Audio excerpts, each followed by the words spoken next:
भारत की IT sector की कंपनियों के लिए शेयर बाजार में आज 22 सितंबर का दिन काफी नुकसान भरा रहा।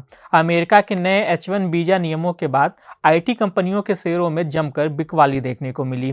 ये बिकवाली इतनी तेज थी कि करीब 1 लाख करोड़ रुपए की मार्केट वैल्यू बस एक ही दिन में घट गई। इसमें से भी आधी मार्केट वैल्यू देश की दो सबसे बड़ी आईटी कंपनियों इन्फोसिस और टीसीएस की कम हुई। आइए जानते हैं कि आईटी शेयरों में बिकवाली से आज किस कंपनी को कितना नुकसान हुआ। इस पूरे H1B वीजा मामले का आईटी कंपनियों पर कितना असर पड़ सकता है और ब्रोकरेज फर्म अब किन स्टॉक्स पर भरोसा जता रहे हैं। नमस्कार, मैं हूं विक्रांत और आप देख रहे हैं मनी कंट्रोल हिंदी। अमेरिका के राष्ट्रपति डोनाल्ड ट्रंप ने H1B वीजा आवेदन की फीस को करीब 100 गुना बढ़ाकर $1 लाख यानी करीब 88 लाख रुपए कर दिया है। इसे भारतीय आईटी कंपनियों के लिए झटका माना जा रहा है, क्योंकि इसी वीजा के सहारे ये कंपनियां भारतीय आईटी प्रोफेशनल्स को अमेरिका लेकर जाती थीं। अब अगर महंगे आवेदन फीस के कारण इन कंपनियों को अमेरिका में लोकल हायरिंग करनी पड़ी तो एक्सपर्ट्स के मुताबिक इन कंपनियों की वेतन लागत में इजाफा हो सकता है। इसके चलते इनके ऑपरेटिंग प्रॉफिट मार्जिन पर असर पड़ सकता है और यही बात निवेशकों को परेशान कर रही है। इसके चलते आईटी शेयरों में निवेशकों ने आज जमकर बिकवाली की। सबसे बड़ा झटका देश की दो सबसे बड़ी आईटी कंपनियों टाटा कंसल्टेंसी सर्विसेज यानी टीसीएस और इन्फोसिस को लगा। इन दोनों कंपनियों की मार्केट वैल्यू में कुल मिलाकर करीब 51,000 करोड़ रुपए से अधिक की गिरावट आई।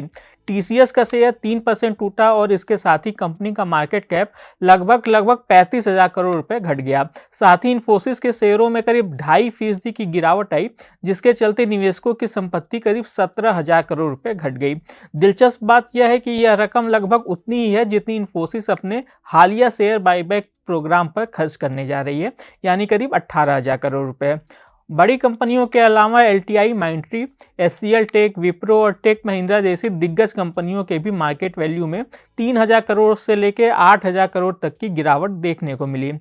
LTI माइंट्री के मार्केट वैल्यू में 7,300 करोड़ रुपए, HCL टेक के मार्केट वैल्यू में 7,500 करोड़ रुपए, विप्रो के मार्केट वैल्यू में 5,850 करोड़ रुपए, टेक महिंद्रा के मार्केट वैल्यू में 4,500 करोड़ रुपए, परसिस्टेंट सिस्टम्स के मार्केट वैल्यू में 3,700 करोड़ रुपए, एम्फेसिस लिमिटेड के मार्केट वैल्यू में 2,750 करोड़ रुपए और कोफोर्ज लिमिटेड के मार्केट वैल्यू में 2,583 करोड़ रुपए की गिरावट आई।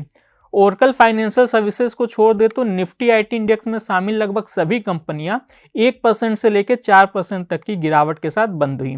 मिड कैप आईटी कंपनियों ने हालांकि निवेशकों को कुछ हद तक भरोसा दिलाने की कोशिश की है। Persistent systems, Coforge, Hexaware technology और फर्स्ट सोर्स सॉल्यूशन जैसी कंपनियों ने रविवार देर रात ही बयान जारी कर बताया कि H1 वीजा नियमों में हुए बदलावों का उनके कारोबार पर कोई खास असर नहीं पड़ेगा। हालांकि ब्रोकरेज फर्मों की इसे लेकर राय बटी हुई दिखाई दे रही है। जेफरीज और सिटी का मानना है कि नए नियम आईटी कंपनियों की प्रॉफिटेबिलिटी पर दबाव डाल सकते हैं और आने वाले सालों में ऑपरेटिंग मार्जिन को घटा सकते हैं। वहीं CLSA ने कहा कि नियमों का असर सीमित रहेगा, क्योंकि यह सिर्फ नए वीजा आवेदन पर लागू होगा, न कि पुराने या रिन्यूअल पर। दूसरी ओर नोमुरा का मानना है कि अगर आईटी शेयरों में आगे और बड़ी गिरावट आती है तो यह निवेशकों के लिए निचले स्तर पर खरीदारी करने का एक शानदार मौका भी साबित हो सकता है।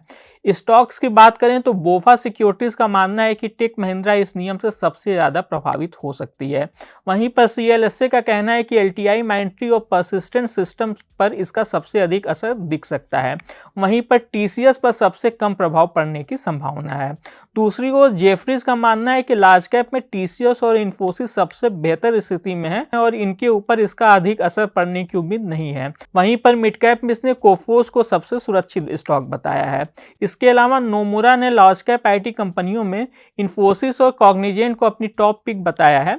वहीं इसने मिड कैप शेयरों में कोफोर्ज और फर्स्ट सोर्स सॉल्यूशंस को अपना पसंदीदा स्टॉक बताया है। आज के इस खास वीडियो में बस इतना ही। आपको यह जानकारी कैसी लगी हमें कमेंट कर जरूर बताइएगा। बिजनेस और स्टॉक मार्केट से जुड़ी ऐसी खबरों के लिए आप हमारी मनी कंट्रोल हिंदी की वेबसाइट को विजिट कर सकते हैं।